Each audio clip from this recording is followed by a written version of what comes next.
Bien, muy buenos días o muy buenas tardes ya a estas alturas. Como ha comentado antes Ana, vamos algo justos de tiempo, con lo cual vamos a dar comienzo sin más preámbulos a la última de las sesiones de la mañana, que en atención al ponente va a ser en inglés, por lo cual me voy a cambiar de registro para hacer la presentación y darle la palabra. Very good morning or afternoon. It's a great pleasure and an honor to introduce Professor Tom Woodhouse, which is a full professor at the University of Bradford in the United Kingdom. Most importantly, he's one of the world's best experts in conflict management and promotion of culture of peace, using within the context of sports, and specifically or especially through the football. And he will be making the keynote speech of this session, which is with the title of "Sport and Peace: Expanding the Field." Well, as you like, Professor. Thank you very much, David. I do apologize that I have to make this presentation in English, and I hope it's not a problem, but my Spanish or Catalan simply isn't good enough. So if you'll forgive me with my colonial language approach. It's a pleasure to be here for a number of reasons. Let me explain some of the reasons. David kindly said that I was some kind of world expert on making peace through sport. I think actually I'm beginning to learn how to do this a little bit better, and I want to share some of my my experiences and some of the development of my academic thinking, and explain how this has come about with you. And hopefully also we will have time for some good discussion about this, because I think we've reached the time. What I'm trying to do in this presentation, you'll see that my keynote title was Sport and Peace: Expanding the Field. And I think it's reached the point where we can expand the fields of research on sport and the fields of research on peace, because they're beginning to connect. Yeah, and that's why I've adapted my title a little bit by calling my presentation "Connecting Sport, Mediation and Peace." And the reason I think we're living in a very exciting time, both in the academic world and in the world of practice, is that when I started to do this work, just to give you a little bit of explanation about my background, I've worked for 30 years in the UK. We have in fact, it was the first full academic department of peace studies which was ever formed, and it was in a university that very few people knew about at the time. It was a small university in the north of England called Bradford. Bradford is not one of the big, well-known British universities, but it was innovative at the time. It was open when it's a relatively new university in British terms, formed in the mid-60s. So people, of course, they know London University, LSE, SOAS, Oxford, Cambridge, etc., but not Bradford so much. One reason that Bradford has come to be known is because, as a relatively progressive, radical, I would say, university, it decided it would take quite a big risk and launch a department, a full academic department, which is entirely dedicated to developing the science of peace. How do we understand it? How we define it? And how do we do it? And so I had the privilege of working, and in fact still am working in that department, although I'm now an emeritus professor. It gives me and this is the second part of my acknowledgement, it gives me the freedom to come to places like Barcelona, which I do as often as I can. And in fact, it was this learning more about the city here and also its sporting culture that led me to see that there were quite amazing possibilities to make this kind of connection. Again, I'll explain that a little bit more. When I was reaching the end of my kind of full career at Bradford, I felt that there had been quite a remarkable achievement in developing the field of theory about peace research. But when I began to see the possibility of connecting to sport, part of that opened up to me because I had heard here about your UNESCO chair. And I had already been working in the UK to make the suggestion that academic peace research, so academic professors, really should be looking more broadly at popular culture, in other words, outside of the restricted academic models, to get to be, as David said, to get, I think, a better idea about where the energy and the creativity of peacemaking might come from, which it wasn't present in many of the existing academic models. So I found the academic theory a little bit narrow, a little bit too based on cognition and analysis, and not enough based on creativity and expression. And I started to explore that a little bit more, and in my case decided that the area of sport could be a great energizer and mobilizer of fresh thinking in the academic environment about how you might do the making of peace rather than the study of peace more effective. So initially I felt that my ideas about this were not taken very seriously.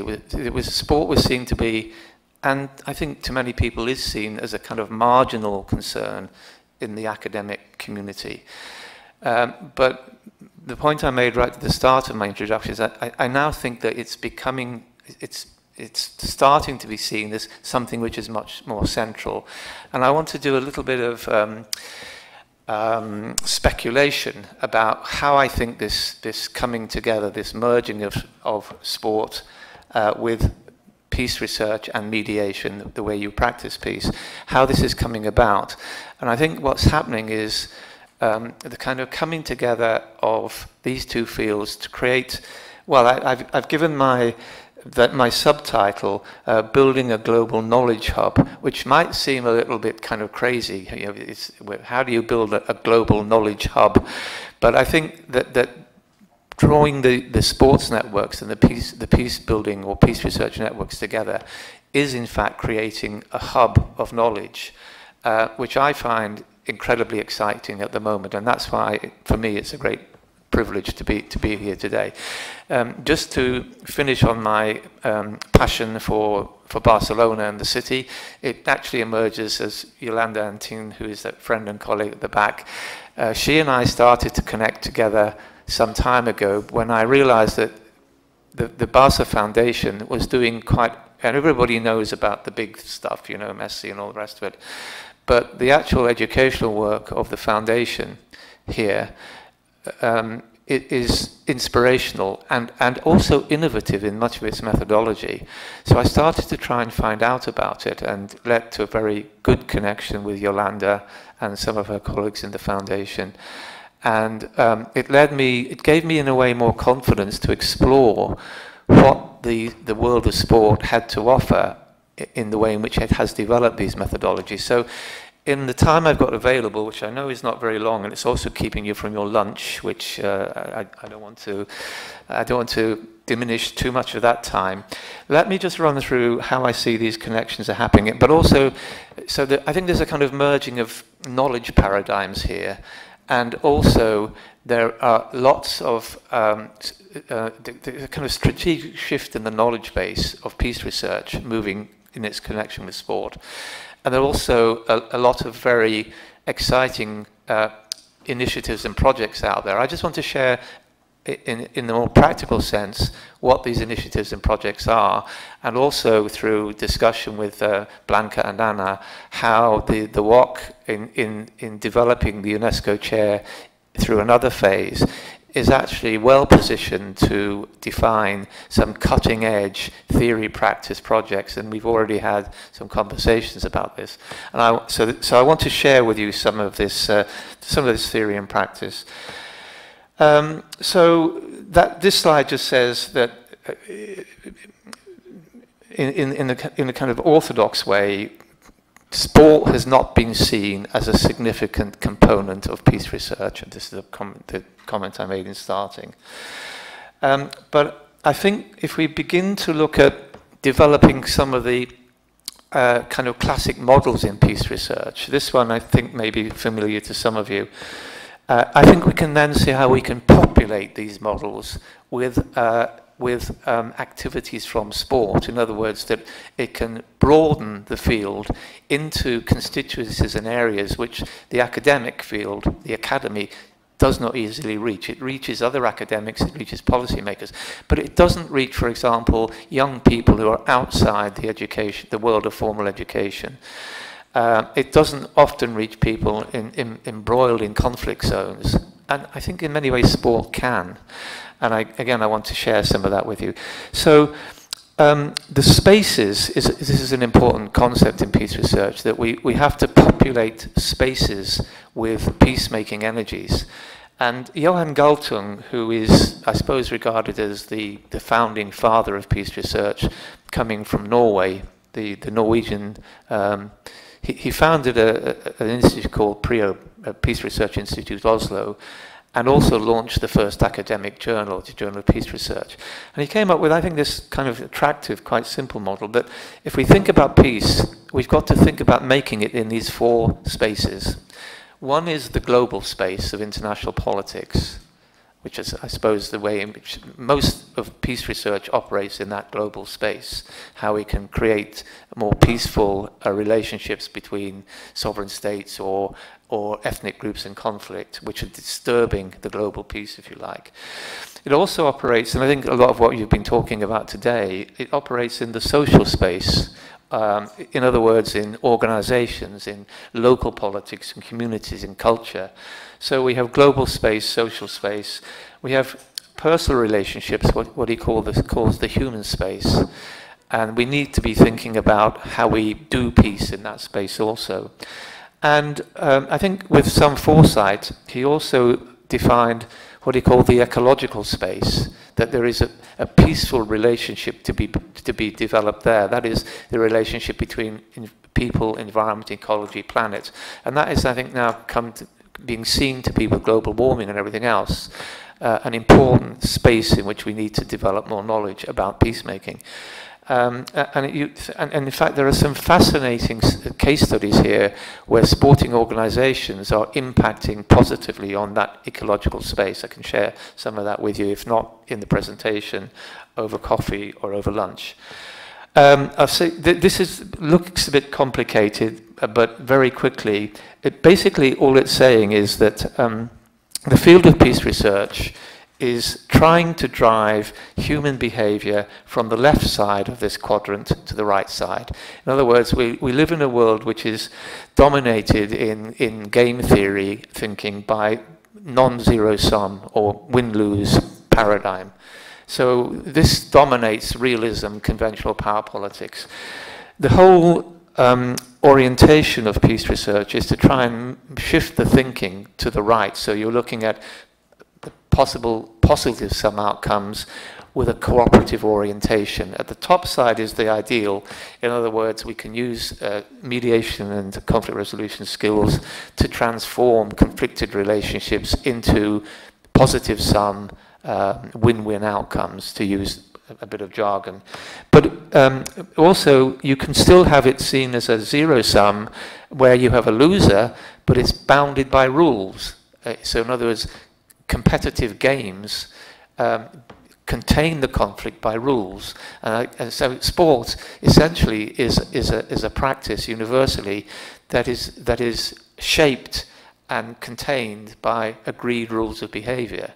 So you mitigate any kind of severe external energy that those games can create. So we're trying to shift behavior either into a game paradigm or into a positive sum cooperative paradigm.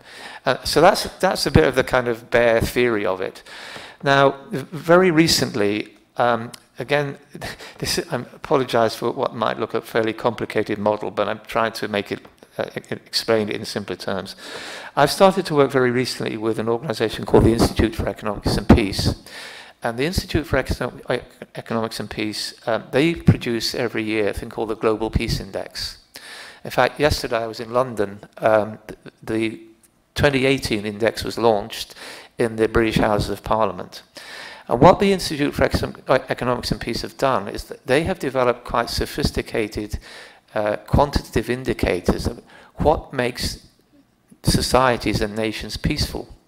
They actually, in football terms, they produce a league table. So for all of the member states of the United Nations, they rank their status in terms of level of peacefulness.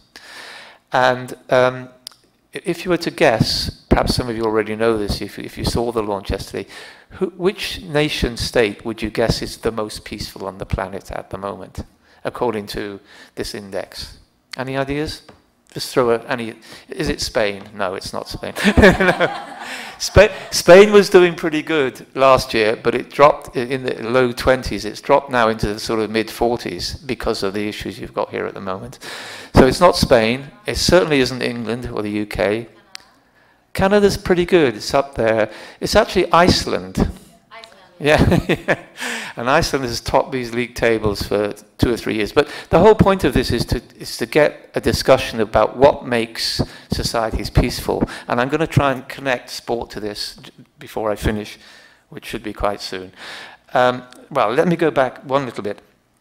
So this model here, the Institute for Economics of Peace, when they have their Global Peace Index, what they've done is they said there are 8 common denominators that, if you identify them, constitute a peaceful society. And these 8, so they call them the 8 positive pillars of peace.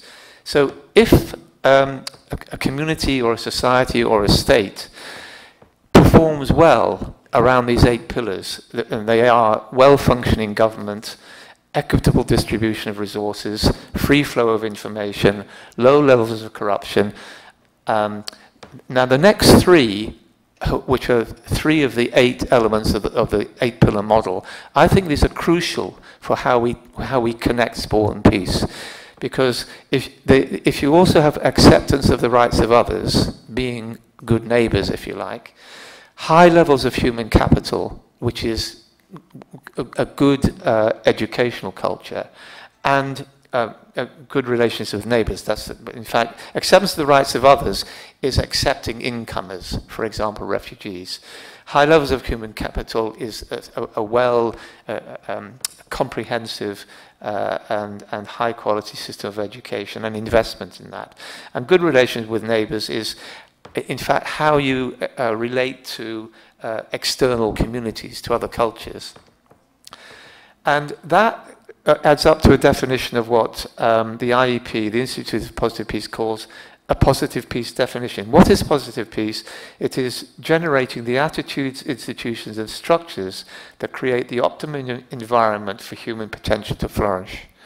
Institutions, values, and structures and behaviors that create the optimum environment for human potential to flourish. Now, that sounds like a kind of ideal thing. In fact, what they're able to do with the IEP is they can quantify this, and they can find how well any particular country is performing around any of these pillars. And the better they do, the higher their ranking on the peace index is. So that's a little insight into, if we then connect sport to these bottom 3, I think sport can generate positive qualities in all these areas through a kind of universal system. It universalizes values. Of course, there are differences that people have in how they engage with sport. But just to illustrate this in a little bit more grounded way, how can sport help improve acceptance of the rights of others? How can it generate high levels of, or assist the generation of high levels of human capital and good relations with neighbours? And here are some graphics. Don't have time to go through all of them.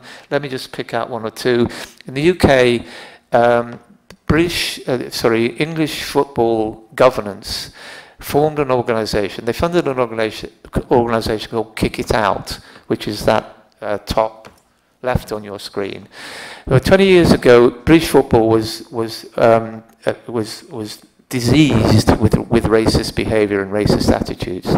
It now hardly exists in the game, and one of the main reasons is this anti-racist organisation through football transformed not just the attitudes of people who watch football, but the communities in which they were living. Of course, there are still racist attitudes now, but they're much more marginal. And then we have currently, you probably have it here in Catalonia in Spain, Football Welcomes Refugees, which is sponsored by Amnesty International. That's had a massive impact on the confidence of refugee communities in the UK. Very tangible, that they feel that they have a place, and often sport is the connector, it's the way of bringing them in. And I know Yolanda, who did a presentation for us in Bradford 2 weeks ago, showed the amazing work that the foundation is doing. And if you can, Yolanda, can you remind me the name of that wonderful video that people should look for? The Dream of Nisreen, is it? Yes. Yeah.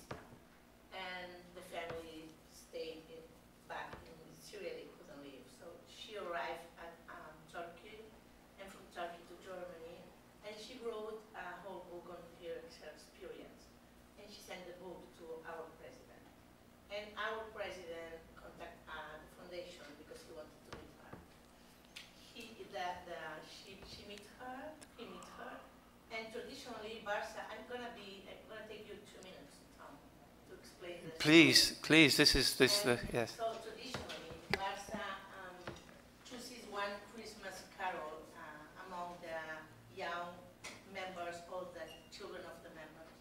And this year, the president thought that it would be good that the carol is going to be a video on Eugene's story and how we took her to a match, to a field for the first time in her life. And in order to, because we sent all these this Christmas carol to our members, our fans, and we have, I don't want to lie now because I'm a foundation, I'm not a club, but we have around 300 million fans. So the objective, the aim was to make some kind of advocacy and raise our voice for the refugees. So I don't know, maybe through Blanca or through we can share the. I think if you see the video, you see how powerful it is. I don't know if it's on the foundation website, but anyway, yeah. On our YouTube channel. Yeah. So if you want to be inspired by what sport can do, that's one thing to go to. So I'm conscious of time moving on, and so I want to just conclude now with a few examples of where I think some interesting knowledge formation is happening in this area, where the WOC is becoming involved. And so this is looking, all of these logos or images I have on the screen have a story behind them. I don't have time to tell you all the stories, but I'm quite happy to share the PowerPoint for anybody who wants to. And in fact, I think most of them also have web links. So if you go into Street Football World, for example, you find out what that is doing. And Street Football World is an amazing network based in Berlin, but where it developed a methodology, in fact, coming out of Colombia, from the Colombian situation in the early 90s, they developed a methodology to teach mediation called Football 3, three-sided football, which actually Barca use in their similar methodology of FootballNet. I'd love to be able to say more about these things. For time, I can't. This one here, Football Remembers, this is to do with the Christmas truce in the First World War, where the British and German soldiers refused to fight and play a football match instead, which is slightly, I mean, in fact, it did happen. It's been a little bit magnified in the mythology, but we've produced a training pack for school kids in the UK, what you can learn from that truce about conflict resolution in a very practical sense. So anyway, looking forward, just to share, this is the final slide, one more afterwards to wrap the whole thing up.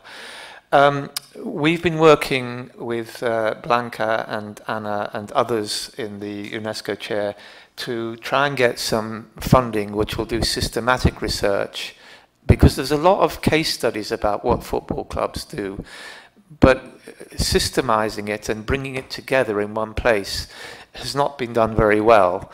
And so we put a proposal into UEFA, the European Football Federation, for funding for 20,000 euros or something. And the proposal is that we want to do a study of Spanish, English, and 2 Irish Republic and Northern Ireland, looking at all of the clubs in the top leagues in those 4 footballing countries, and what they're which of them have foundations, and what do the foundations do? Most of them actually do have foundations, which are educational foundations, and not many people know about them.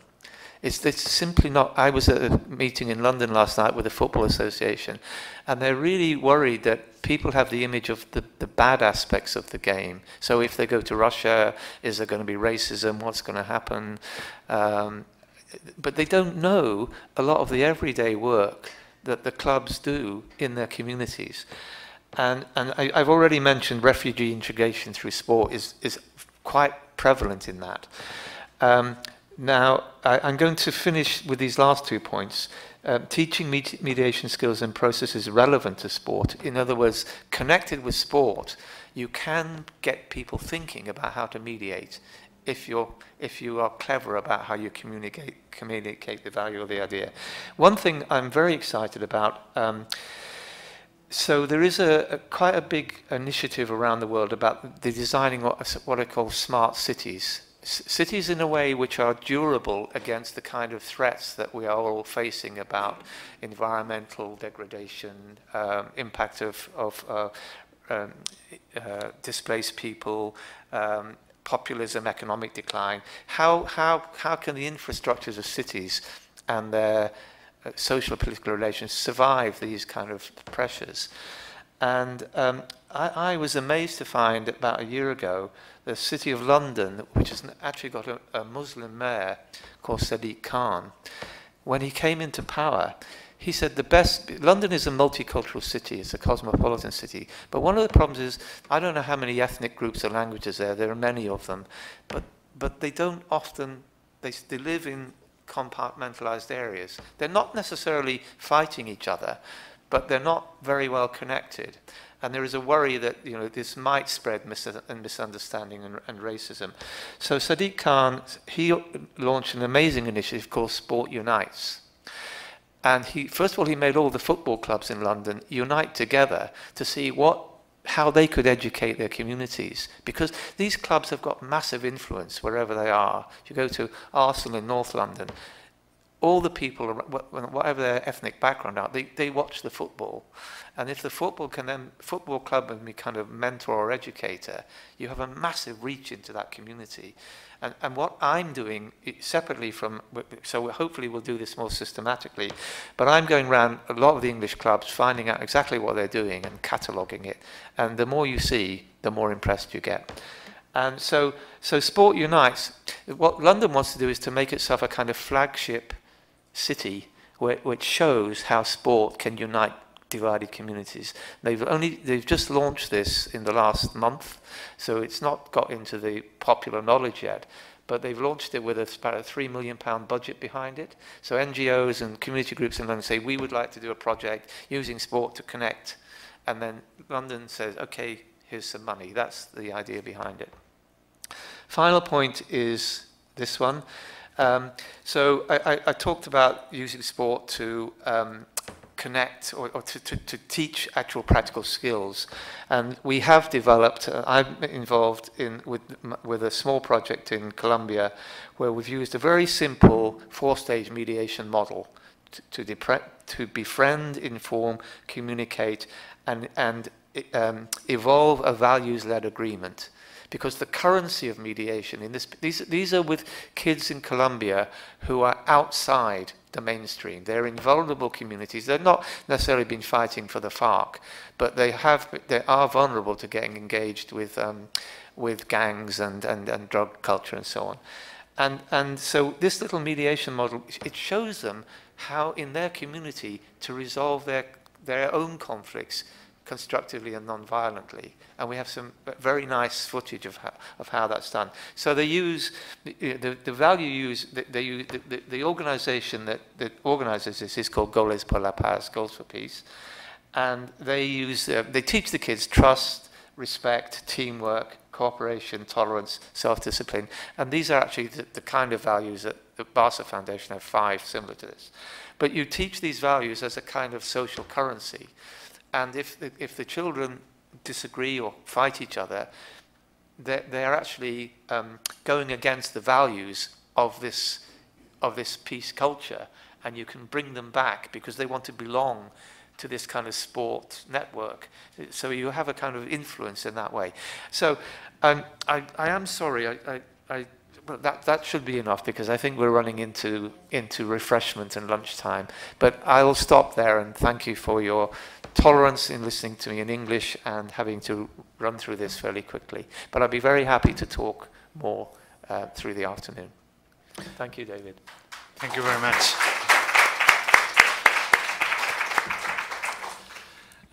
Bien, damos por concluida la sesión de la mañana y conforme la planificación hemos robado algo de tiempo de lo que es el descanso del mediodía, pero en principio sigue la programación prevista de manera que se retomará a las 4 de la tarde.